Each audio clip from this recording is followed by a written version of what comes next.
je suis adjudant Rémy, je suis sous-officier, chef de section Leclerc au 501e régiment de chars de combat. La section de chars Leclerc est composée de 4 chars Leclerc avec 4 véhicules blindés légers. Le char Leclerc, c'est une force de frappe très puissante, un engin qui fait 56 tonnes, qui a une grande capacité de tir, qui peut pouvoir détruire un objectif à plus de 3000 mètres, un canon de 120 mm à âme lisse et une arme coaxiale de 12,7. Du côté droit, de l'autre côté, juste au-dessus du poste pilote.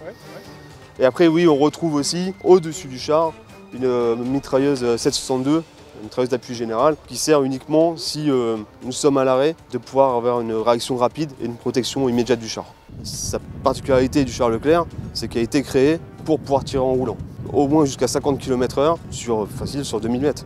Donc on a un tas de munitions différentes, les obus à charge creuse, les obus flèches, obus explosifs. On retrouve aussi sur les côtés des lance-pots qui vont déclencher des Galix, des grenades anti-encerclement. Ils sont de part et d'autre du char.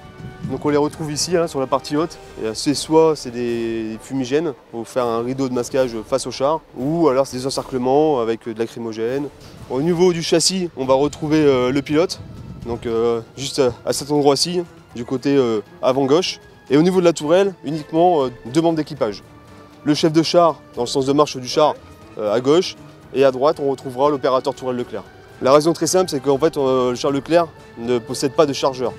Il n'y a pas un homme qui va charger les obus, c'est la machine. On a un chargement automatique. Le chargeur automatique, il peut contenir 22 obus. Au total, dans le char, avec un autre barillet qu'on retrouve dans le châssis, on sera à 40 obus. Donc là, à l'arrière, on retrouve tout le groupe motopropulseur, 1500 chevaux, oui. Mais sur la boîte de vitesse en bas et tout le reste. Au maximum, en tout terrain, on peut être à 70 km/h. 70 et puis sur route à 80. Oui, vulgairement, c'est ça, c'est le pot d'échappement. Donc bon, là, partie à faire attention, ça monte très rapidement en température, on est à 400 degrés à la sortie. Donc là ici oui on trouve au total 4 supports qui servent à transporter des fûts largables. Les réserves de carburant en fait, ce qui nous permettrait juste de rejoindre notre ligne de combat sans entamer nos réservoirs principaux. Mais en dehors de combat, en 12 heures pures de combat non-stop. Tout au-dessus, la petite excroissance qu'on trouve là-haut, c'est le viseur chef qui tourne à 360 degrés avec caméra thermique intégrée, ainsi de suite. Et du coup là, sur le côté droit du canon, on retrouve le viseur tireur. C'est ce qu'on appelle un arcurmètre. Là, il n'y a rien dedans. Pourquoi? C'est très simple. Ça a été tellement bien conçu qu'en fait, on n'en a pas besoin. L'arcurmètre sert, à force de tirer, ça reste du métal, ça vient se plier. Donc ça sert à corriger ça. Le char Leclerc, le canon c'est tellement une belle machine, on pourra tirer des centaines d'obus, ça ne fera rien du tout. Ça fera la plus-value, ça restera le mouvement.